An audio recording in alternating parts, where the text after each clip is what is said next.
Quand j'ai vu les maisons sortir de terre, j'ai dit oui, c'est ce qu'il me faut, un plat-pied, bien illuminé, hein, bien éclairé, avec beaucoup de confort, bien pour les personnes âgées surtout.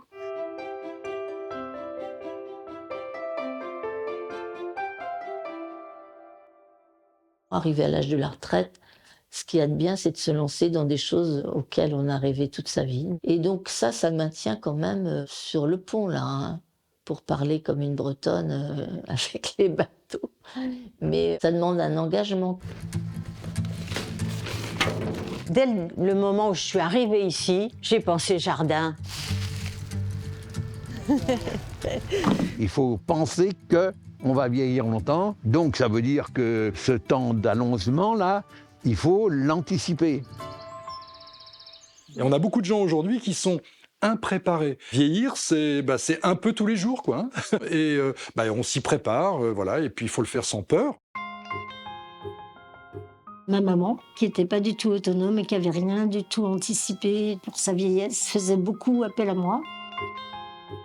Avant d'être à la retraite, je voulais trouver une solution pour que ça ne soit pas mon cas.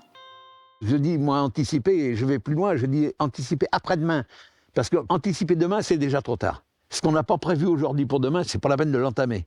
Donc il faut regarder après-demain. C'est-à-dire avoir quelques années d'avance pour éviter que tout d'un coup, tu te trouves dans un mur en disant « là, je viens de tomber, faut que je quitte la maison ». Étant donné que je tombais tout le temps, je ne pouvais plus faire à manger toute seule. Mais, quand on a vécu 20, 30 ans, 40 ans, des fois plus, dans un lieu,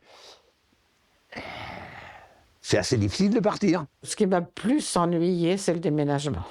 Oh là là, pendant 2 ans, j'ai supporté le déménagement. On s'aperçoit qu'on est apte à déménager entre 50 et 68, 70 ans. Il n'y a pas un âge fixe, mais là, on peut encore le concevoir. Au-delà d'un certain âge, alors qu'il faudrait le faire, on ne le fait plus. Parce que là, on est trop attaché à son logement, on a trop peur de le quitter pour un logement dont on ne sait pas ce qu'il sera. 2. J'aurais pu peut-être profiter plus pour faire certaines choses que maintenant. 6. Super. Donc s'y préparer en amont, ça devrait aussi être une information, une formation dont on devrait pouvoir tous disposer de manière à faire un choix éclairé. Là, je suis dans ma 22e année de retraite, c'est sympa, hein. Personnellement, j'ai pas attendu d'arriver à la retraite et de ne pas savoir quoi faire. Avec une caisse de retraite, j'ai pu participer à 2 ou 3 informations pour ne pas être surpris. Il faut se préparer à l'apparition de certaines fragilités qui sont dues notamment au vieillissement.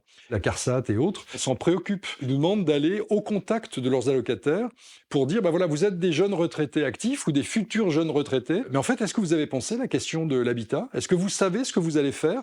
Est-ce que vous savez si vous allez déménager ou pas? Est-ce que vous avez un fantasme de ce que sera votre vie d'après? Et là, on réfléchit. Là, je rentre en retraite à 60 ans, je vais faire 20, 25 ans, et puis, c'est jamais problème de hanche ou accident de santé. Quand je suis sortie de l'hôpital, où est-ce que j'étais avant, je pouvais pas prendre de douche. Il y avait une grande marche, tandis qu'ici, c'est le rêve.